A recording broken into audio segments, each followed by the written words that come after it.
नमस्कार मित्रांनो. आज आपण एका अत्यंत महत्त्वाच्या आणि प्रत्येक शेतकऱ्याशी थेट संबंधित अशा शासकीय योजनेबद्दल सविस्तर माहिती जाणून घेणार आहोत. आणि ही माहिती इतकी महत्त्वाची आहे की जर तुम्ही शेतकरी असाल किंवा ग्रामीण भागाशी संबंधित असाल तर हा व्हिडिओ शेवटपर्यंत नक्की पहा. मुख्यमंत्री बळीराजा पानंद रस्ते योजना सुरू करण्यात आलेली आहे.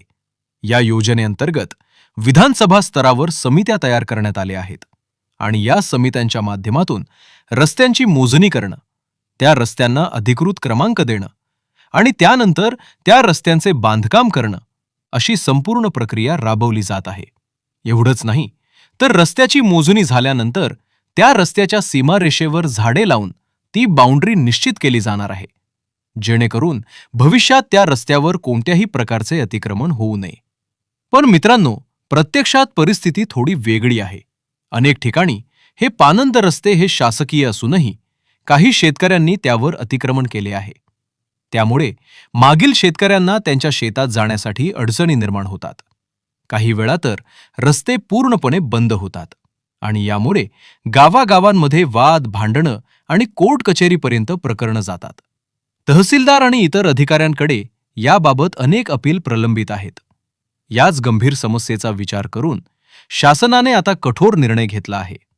प्रसारमाध्यमांशी बोलताना महसूल मंत्री चंद्रशेखर बावनकुळे यांनी स्पष्ट सांगितले आहे की पानंद रस्ता हा शासकीय रस्ता आहे आणि जर कोणी तो अडवला किंवा त्यावर अतिक्रमण केले तर अशा शेतकऱ्यांचा फार्मर आयडी ब्लॉक केला जाईल आणि त्यांना कोणत्याही शासकीय योजनेचा लाभ मिळणार नाही.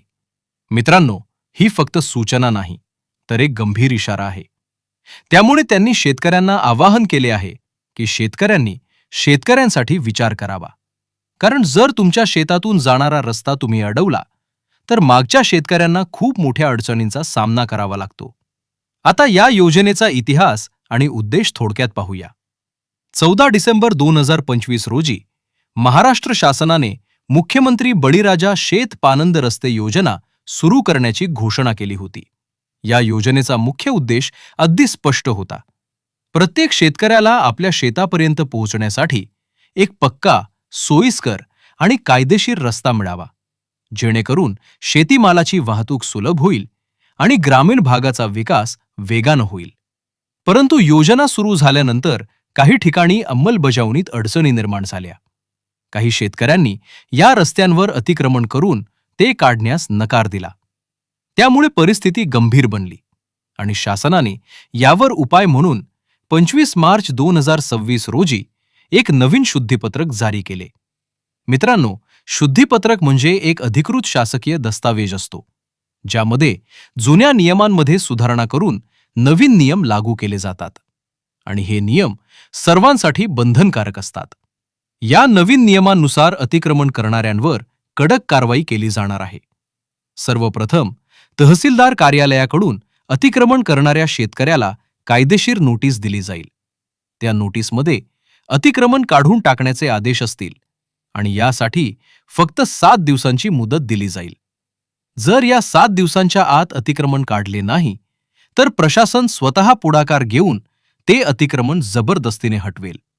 एवढंच नाही तर ज्या रस्त्यावर इतर शेतकऱ्यांचा कायदेशीर हक्क आहे त्या ठिकाणी कोणत्याही प्रकारची शेती किंवा लागवड करण्यास पूर्ण बंदी घालण्यात आली आहे. आणि जर कोणी हे नियम मोडले तर त्यांच्यावर अत्यंत कठोर कारवाई केली जाईल. Aadhaar card block, farmer ID block आणि सर्वात महत्त्वाचं म्हणजे अशा व्यक्तीला कोणत्याही शासकीय योजनेचा लाभ मिळणार नाही. ही कारवाई काही दिवसांसाठी नाही तर तब्बल 5 वर्षांसाठी लागू होणार आहे. आता दुसरा महत्त्वाचा मुद्दा, जमीन उपलब्ध करून देण्याबद्दल.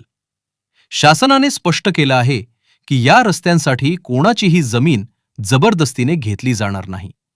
शेतकऱ्यांनी स्वखुशीने जमीन दान करायची आहे आणि त्यासाठी नोंदणीकृत दानपत्र करणे बंधनकारक आहे. एकदा दिलेली जमीन परत मागता येणार नाही आणि याची नोंद थेट 7/12 उतार्यावर केली जाईल. परंतु शासनाने यासाठी एक चांगली सवलत देखील दिली आहे. दानपत्रासाठी लागणारे मुद्रांक शुल्क आणि नोंदणी फी पूर्णपणे माफ करण्यात आलेली आहे. म्हणजेच शासनाचा संदेश अगदी स्पष्ट आहे.